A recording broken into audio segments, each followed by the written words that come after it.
Hey YouTube, and welcome back to the channel for another match review. This is actually my second stab at making a match review video for Lion Shield Open. On reviewing the first attempt, which you can find in the card popping up now, I found it to be rather lackluster and, well, useless. So, here is a second attempt.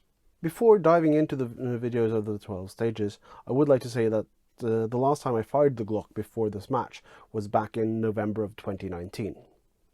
So, my excuse lined up, and anyone who have watched my previous match reviews know how much stock I take in making excuses for my match day performance.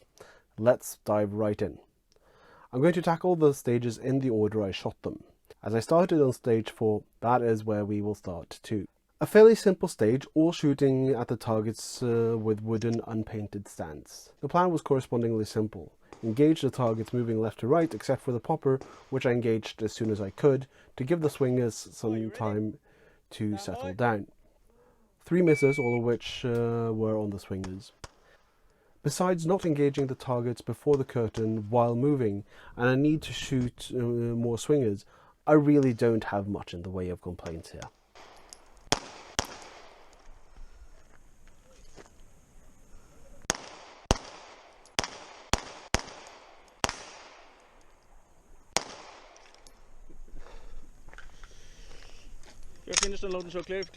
In stage 5, we started standing in a car prop, and I had to engage a popper downrange in order to open the window.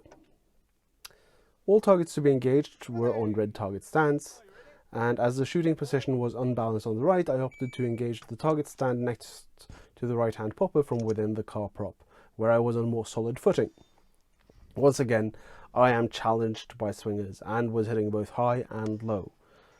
I also felt I was too slow in loading the second magazine, though I'm not sure how well that translates to video.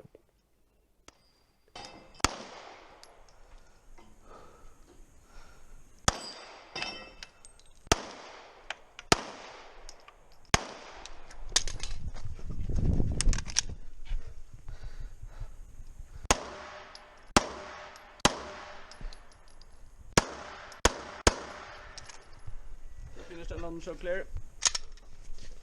Clear hammer down. Range is clear. Woo! 41.06. Stage 6 was another relatively simple one. Engage targets more or less as I see them, prioritizing those that release some sort of mechanism. It worked relatively well, and I will note that my 2 mics were both the result of not actually engaging the swinger. Luckily for me, the RO didn't pick up on it, otherwise I would have suffered a procedural penalty for failing to engage too. The 3 stages in this bay were a lot of fun, and although swingers are the bane of my existence, I do enjoy the challenge, and particularly when the stage designers have taken pains to ensure that swinging speeds differ between swingers, which makes engaging them a different challenge from swinger to swinger. Other than that, I clearly needed to perform better stage prep, as demonstrated by the fact that I was visibly hunting for targets on stage 6, including aiming at targets on stands which were clearly painted red and thus belonging to stage 5. Prior to stage 7, I adjusted my sights so that they would hit a little higher, as I was noting a clear tendency to hit low. Stage 7 had some fairly tight safety angles on the right hand side, and you will see other competitors in the neighbouring bay in the start of the footage from that stage. Other than that, my plan was simple: engage right, engage left, then move down the middle to engage the far targets. As I engage the first of the poppers, I suffer a failure to fire, which was the result of a light primer strike. You can also clearly see me breaking the gun downward a little, which certainly explains some of my tendency to hit low. Remediation was quick and appropriate, tap, rack, bang, and it didn't really faze me much.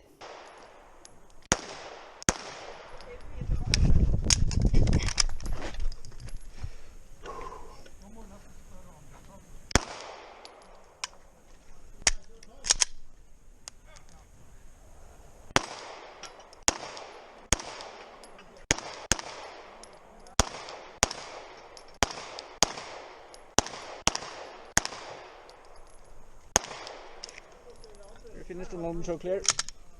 Clear hammer down. Stage 8 was shot at a subset of the array of targets from stage 7. This was the first strong hand only stage for the day for me, and I'm happy to say that I clearly see dry fire practice paying off. Not stellar shooting by any stretch of the imagination, but certainly better than what I have seen previously, and I'm happy about that.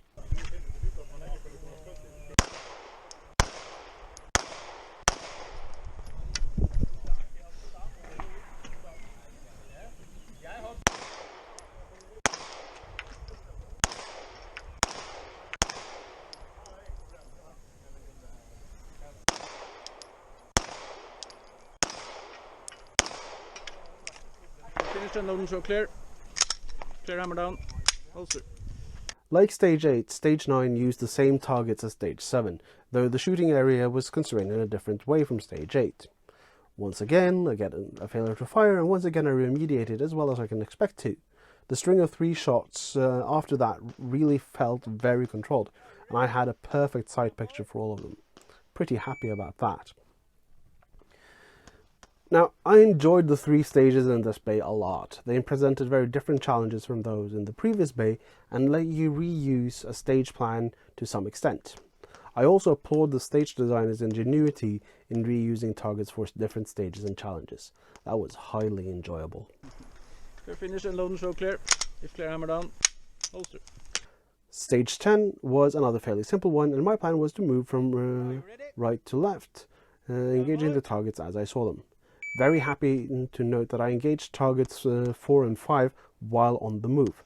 I don't believe that I've done that before, but it felt really good, and I also got good hits on targets.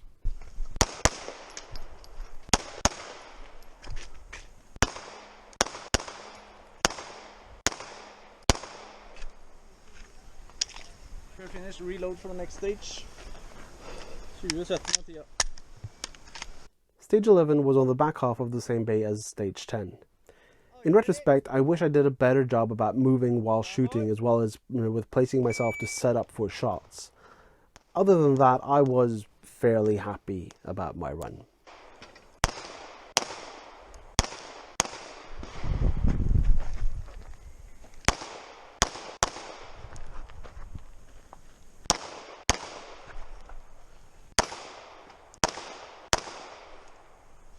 Clear finish and load and show clear.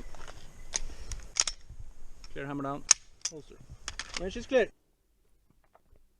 Stage 12 essentially combined stages 10 and 11, making them both stages in their own right, as well as practice rounds for this one. I note that I took some of the lessons learned and applied them engaging targets 2 and 3 from the other side of the hard cover, and again engaging targets 4 and 5 while moving. I tried to brace my foot against the fault line while engaging targets 6 and 7, only to find that it wasn't as rigid as I had assumed. I didn't have a reload plan well enough worked out, and lost about 3 seconds to that as well. Now that's certainly not what resulted in my poor standings, but nevertheless it's a point to note. At both failures to feed, you can again see me jerking the gun. This is clearly a training issue and needs to be remediated as such. The stages in this bay were a lot of fun, though I feel that I should start to advance from the park and bark method of target engagement, moving on to something a little more dynamic.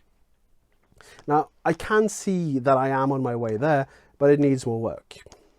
Once again, I applaud the stage designer's reuse of targets, making for a fun little set of stages. Stage 1 was a second strong hand only stage of the day, and a fair amount of fun. I once more see that I need to get better at stage planning, as I had not properly planned out where to stop down range, meaning that I had to take another couple of steps to engage the final target. Other than that, I am fairly happy with my performance.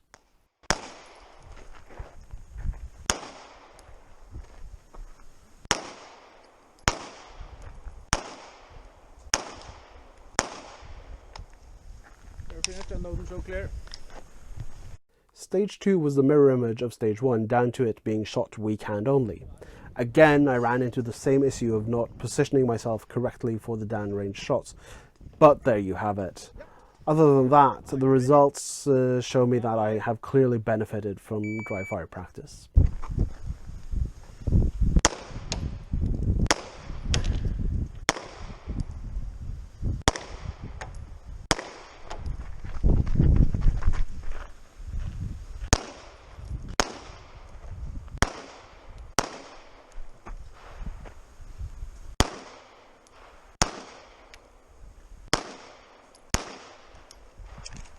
Finish unloading shot clear. Just clear hammer down.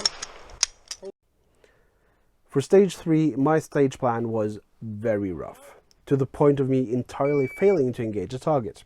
This time, the RO did pick up on that fact and rewarded me with a deserved procedural penalty. I should also have a better mental picture of the remaining ammunition, which would have saved me from an emergency reload. That said, I am very happy about engaging everything from uprange. I would normally have gone down the middle to engage targets, which would have cost me a fair amount of time. Now, the roughness of my stage plans for stages 1 through 3 were the results of some pretty gnarly time constraints. I was focusing on running shooters as a range officer and let stage prep be stage prep. And you may actually hear someone calling out at the end of the video for stage 3. He was actually telling us that our shooting time has ended, resulting in 2 shooters on my squad left unable to shoot stage 3 that day. Now, I thoroughly enjoyed these final 3 stages too, and I love how they used a similar approach as other bays with regards to the reuse of targets, but with a differently demarcated area, making stage 3 very different from stages 1 and 2. All in all, I am pretty happy about my performance in this match. Although I clearly need to work both on my basic shooting proficiency as well as my ability to be dynamic on range, I still had a blast, and I am seeing clear improvements from previous years of competition. This was also the first time I both competed and served as a range officer, and I mostly found it to work well. It definitely causes me to sacrifice my own prep time, but as I know I'm not likely to ever become a very good shooter, I'm more than happy to serve the sport in other ways. Rounding out the review, I would like to offer my sincere thanks to NOP for putting on a very, very fun match, all of the people who planned and built the stages, as well as all of the officials who made this happen. Thanks for coming to the range with me. I'll see you all next time. Until then, keep safe and keep shooting.